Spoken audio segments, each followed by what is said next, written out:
We use the flow of electricity in a variety of different ways. LEDs to create light, speakers to create sound,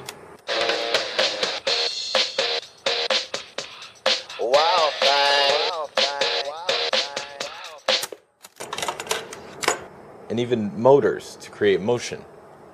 But what if we want to store an electrical charge, hold it in one place? Well, to do that, we'd use this, a capacitor.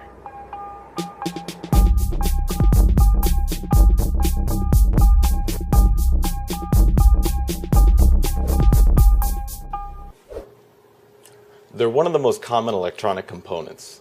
Capacitors, or caps for short, store electrical energy, and this can be very handy in everything from power supplies to noise filter circuits. And they come in a really wide variety. Just to name a few, there is the classic ceramic disc capacitor, the handsome polyfilm cap, and of course the cylindrical tower of power, the electrolytic capacitor. And some of these electrolytics can be very large. Yeah. I decided to have a look inside a small electrolytic cap to see what makes it tick. Outside of the plastic coating lies a pretty thick metal shell. Inside that shell, I found a tightly packed roll. And that roll is made up of long strips of paper and two thin metal conductors. And that's all. It's a pretty simple design, but where did it come from? The history of the capacitor stretches back to November 1745 in Germany. While conducting an experiment, Ewald von Kleist received a shock from a nail he'd inserted into the top of a bottle. After further investigation, he found that he could store a charge in a handheld container of water. Now, Kleist did tell some of his friends and colleagues about his discoveries, but he wasn't the one who went down in history as the inventor of the capacitor. Less than a year later, a Dutch professor at the University of Leiden named Pieter van Muskenbroek developed a very similar device. It consisted of a jar lined inside and out with metal, and through its cork had a chain that ran down to the inner lining. A charge could be applied to this chain and then later discharged by connecting the chain to the outer layer. Muskenbroek's device became known as a Leyden jar, which is a basic capacitor. So the way a capacitor works is pretty simple. And it might make you think, gee, can't we make one? We can, and we will. To make my own Leyden jar, I used a plastic film canister.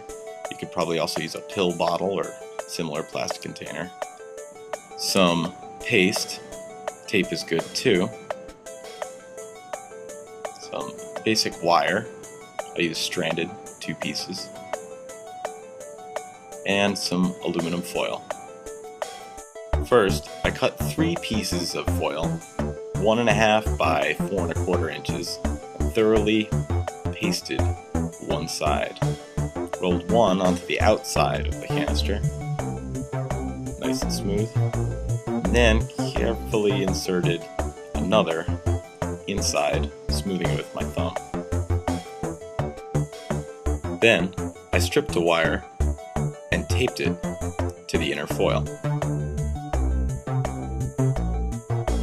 Cut a hole in the lid for our wire to go out,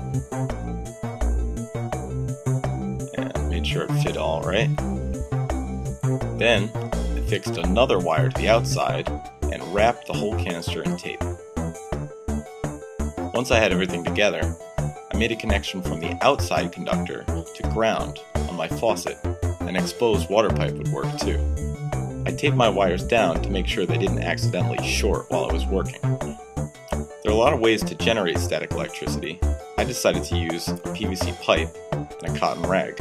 I connected the pipe to ground, and while rubbing the length with the rag, I let the center conductor rub against it, picking up a charge. Now, to discharge, I brought the two conductors slowly together right there. It made a little spark. Now, that little spark did demonstrate that a charge was held inside our capacitor, but I knew this setup could do better. I exposed a section of the center conductor and brought it close to our connection to ground. I taped them in place. Once the charge is strong enough, electrons should jump across this spark gap. And jump they do.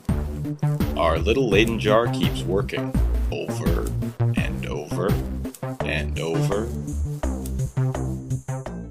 Well, as you can imagine, this caught on rather quickly in the scientific community. It wasn't long before others were making Leyden jars of their own and developing improvements. Benjamin Franklin discovered that it didn't have to be a jar at all. He could use a flat piece of glass with a flat conductor on either side. And beyond that, English chemist Michael Faraday developed practical applications for the capacitor when he was looking for a way to store excess electricity from his experiments. Faraday's work earned him the namesake of the capacitor's unit of measurement, the farad. A farad is very, very, very, very, very large. You'll notice that most capacitors today are measured in much smaller amounts, such as a microfarad.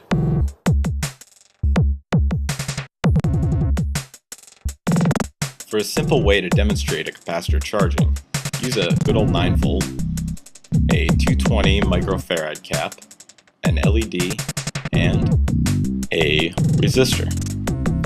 For this one, I decided not to use a breadboard and just wrap the resistor around the positive, longer end of the LED. Then, I charged the capacitor by connecting its negative lead to the negative lead of the battery and the positive to the positive, just for a moment. Now, when we connect the positive and negative leads of the cap and the LED, it lights up and dims as the capacitor equalizes its charge through the LED. For more good info on capacitors and related experiments, check out the following sites.